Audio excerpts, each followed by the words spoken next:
आज हम आप लोगों को NCERT बायोलॉजी के मोस्ट इम्पॉर्टेंट क्वेश्चन और उनके आंसर को समझाएंगे। तो चलिए शुरू करते हैं। पहला क्वेश्चन है, आधुनिक आनुवंशिकी के जनक का पूरा नाम लिखिए। आधुनिक आनुवंशिकी के जनक का पूरा नाम बताना है। तो ग्रेगर जॉन मेंडल, इसका आंसर है ग्रेगर जॉन मेंडल।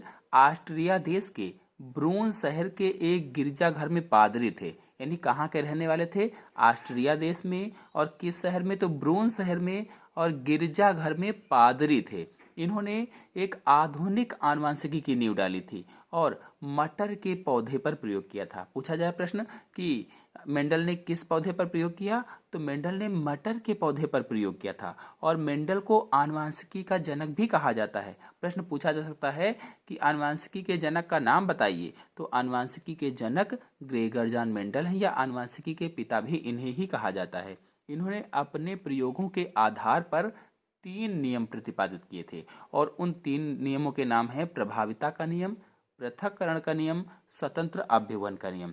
प्रभाविता, पृथक्करण और स्वतंत्र अभ्युवन का नियम, ये तीनों नियम मेरे चैनल में फुल वीडियो पर अपलोडेड हैं। एक वीडियो में आप लोग जाकर के देख सकते हैं। वर्णांध व्यक्ति को रेलवे ड्राइवर क्यों नहीं बनाया जाता है? यानी यदि कोई आदमी वर्णांध है तो उसे रेलवे ड्राइवर क्यों नहीं बनाया जाता है?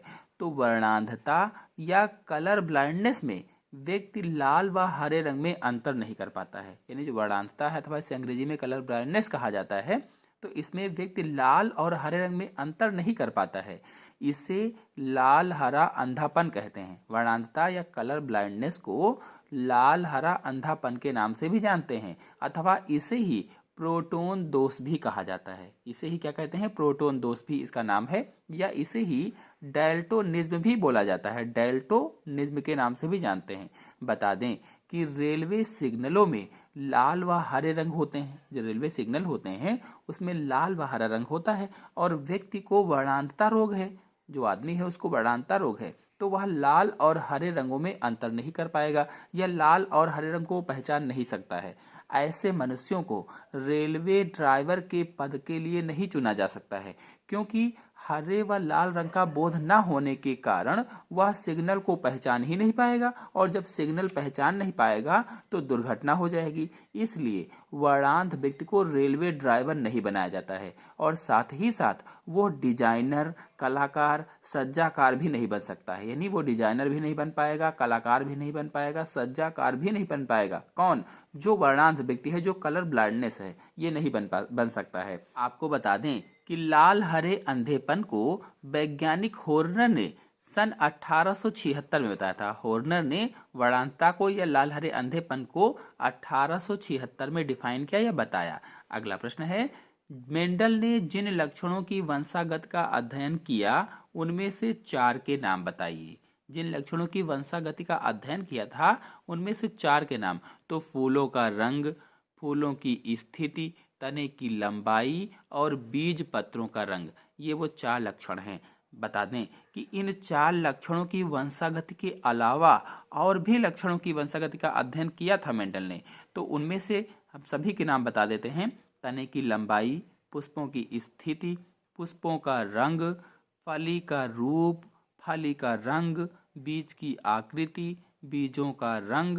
तो ये 7 लक्षण हैं। यानी मेंडल ने इन 7 जोड़ी वंशागत लक्षणों का चयन किया था, जो सभी प्रभावी और अप्रभावी थे। तो 7 के नाम मैंने बता दिए हैं। यहाँ पर केवल 4 लक्षणों को पूछा गया था। नेक्स्ट क्वेश्चन है, वंशागति के गुणसूत्रीय एवं जीन मतों के प्रस्तुतकर्ताओं के नाम लिखिए। यानी गुणसूत्री और जीन मत के प्रस्तुतकर्ता के नाम बताने हैं। तो सटन, जोहानसन, मार्गन। इनमें से जो मार्गन हैं, इन्होंने सन 1910 में बताया था कि गुणसूत्रों पर जीन की माला की मोतियों की तरह पंक्ति बनी होती हैं। जैसे माला होती है, बिल्कुल वैसे ही जीन की एक माला जैसी बनी होती है, गुणसूत्रों पर लगी रहती है, पंक्तिबद्ध होती है। और मार्गन ने वंशागति का जीन मत प्रस्तुत किया था। जो मार्गन थे, इन्होंने वंशागति का जीन मत प्रस्तुत किया। तो कुल मिलाकर के इस प्रश्न का उत्तर आप मार्गन बता सकते हैं।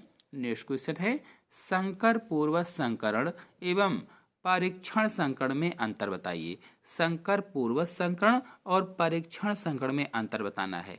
तो F1 संकर जो F1 पीढ़ी है, F1 संकर संतति तथा P1 पीढ़ी के किसी जनक के बीच संकरण को संकर पूर्व संकरण कहा जाता है। F1 संकर संतति तथा P1 पीढ़ी के किसी जनक के बीच संकर को या संकरण को या क्रॉस को संकर पूर्व संकरण कहते हैं। तथा इसी प्रकार F1 तथा जीवों और अप्रभावी लक्षणों वाले जनकों के बीच संकरण को परीक्षण संकरण कहा जाता है। नेक्स्ट क्वेश्चन है, दैहिक गुणसूत्र एवं लैंगिक गुणसूत्र में अंतर बताइए। ये 2003 और 2006 में प्रश्न पूछा गया था यूपी बोर्ड में। दैहिक गुणसूत्र और लैंगिक गुणसूत्र में अंतर बताना है। तो दैहिक गुणसूत्र स्त्रियों व पुरुषों में समान होते हैं। दैहिक गुणसूत्र स्त्रियों व पुरुषों में समान होते हैं और इन्हें ऑटोसोम्स कहते हैं। लैंगिक गुणसूत्र स्त्रियों व पुरुषों में समान नहीं होते हैं। जो लैंगिक गुणसूत्र होते हैं ये स्त्रियों व पुरुषों में समान नहीं होते हैं, जबकि दैहिक गुणसूत्र समान होते हैं। तो ये एक प्रमुख अंतर हो गया। फिर दूसरा इसी का प्रश्न है कि मानव में बच्चे में लैंगिक गुणसूत्र यदि XY हो तो किस प्रकार की संतान होगी।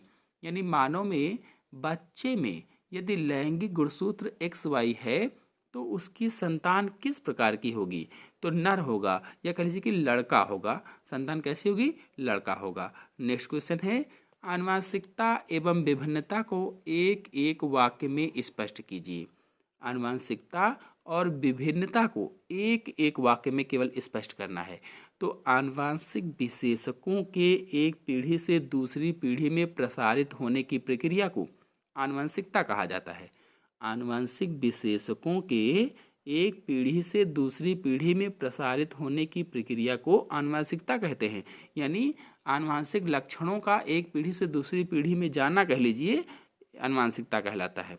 तथा विभिन्नता किसी आबादी के सदस्यों में दिखाई देने वाले लक्षण, किसी आबादी के सदस्यों में दिखाई देने वाले लक्षण ही विभिन्नता होती है। नेक्स्ट क्वेश्चन है, आनुवंशिकता के गुणसूत्रीय सिद्धांत को किसने प्रतिपादित किया। आनुवंशिकता के गुणसूत्रीय सिद्धांत को बॉवेरी एवं सटन ने प्रतिपादित किया था। बॉवेरी एवं सटन ने। नेक्स्ट क्वेश्चन है, लिंग संलग्न लक्षण को संक्षेप में समझाइए। लिंग संलग्न लक्षण को समझाना है, यानी क्या होते हैं। तो जो आनुवंशिक लक्षण की वंशागति लिंग गुणसूत्र से जुड़े होते हैं वह लिंग संलग्न लक्षण कहलाते हैं। यानी ऐसे आनुवंशिक लक्षण की वंशागति जो लिंग गुणसूत्र से जुड़ते हैं उन्हें ही लिंग संलग्न लक्षण कहा जाता है। नेक्स्ट क्वेश्चन है, मनुष्य में लिंग निर्धारण कैसे होता है। मनुष्य में लिंग निर्धारण कैसे होता है। तो एक जोड़ी गुणसूत्र लिंग का निर्धारण करते हैं। जो लिंग गुणसूत्र होते हैं वे लिंग का निर्धारण करते हैं। यानी एक जोड़ी गुणसूत्र लिंग का निर्धारण करते हैं तो इसे ही लिंग निर्धारण गुणसूत्र कहा जाता है। नेक्स्ट क्वेश्चन है, मनुष्य में लिंग संलग्न वंशागति के द्वारा उत्पन्न दो व्याधियों के नाम बताइए। लिंग संलग्न वंशागति के द्वारा उत्पन्न दो व्याधियों के नाम बताना है। तो हीमोफीलिया और वर्णांता दो व्याधियां हैं। हीमोफीलिया में क्या होता है कि रुधिर का थक्का नहीं जमता है, ब्लड बहता ही रहता है। और वर्णांता में क्या होता है कि लाल और हरे रंग में भेद नहीं कर पाता है। नेक्स्ट क्वेश्चन है, उस रोग का नाम बताइए जिसमें रोगी का मूत्र वायु के संपर्क में काला पड़ जाता है। ऐसे रोग का नाम बताना है जिसमें रोगी का मूत्र वायु के संपर्क में आते ही काला पड़ जाता है। तो एल्केप्टोनूरिया। एल्केप्टोनूरिया से रोगी का मूत्र वायु के संपर्क में आते ही काला पड़ जाता है। नेक्स्ट क्वेश्चन है, मानव में गुणसूत्रीय व्यतिक्रम से उत्पन्न रोगों के नाम। किन्हीं दो रोगों के नाम बताना है। मानव में गुणसूत्रीय व्यतिक्रम से उत्पन्न दो रोग कौन से होंगे। तो डाउन सिंड्रोम और पटाउ सिंड्रोम दो रोग होंगे। नेक्स्ट क्वेश्चन है, डाउन सिंड्रोम कायिक गुणसूत्रों के किस जोड़े में एक गुणसूत्र बढ़ाने से होता है। प्रश्न है, डाउन सिंड्रोम कायिक गुणसूत्रों के किस जोड़े में एक गुणसूत्र बढ़ाने से होता है। तो 21वीं जोड़ी में, 21वीं जोड़ी में एक गुणसूत्र बढ़ाने से। नेक्स्ट क्वेश्चन है, एक पति पत्नी सामान्य दृष्टि रखते हैं किंतु उनका एक पुत्र वर्णांध हुआ, कारण सहित स्पष्ट कीजिए। जब पति पत्नी सामान्य दृष्टि रखते हैं, सामान्य थे, तो उनका एक पुत्र वर्णांध क्यों हुआ? कारण बताना है। तो इसका कारण है कि सामान्य दृष्टि वाली पत्नी वर्णांधता के जीन की वाहक है। जो सामान्य दृष्टि वाली पत्नी है वो वर्णांधता के जीन की वाहक है, इसके लिए इसीलिए उसका एक पुत्र वर्णांध हुआ।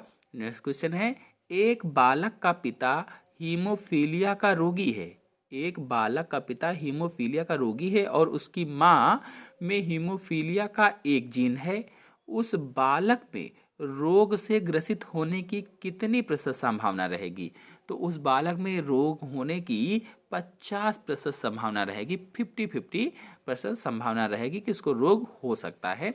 नेक्स्ट क्वेश्चन है, एक हीमोफीलिया से ग्रसित या वर्णांध पुरुष का विवाह एक सामान्य स्त्री से किया गया, तो रोग की दृष्टि से उसकी संतानें कैसी होंगी?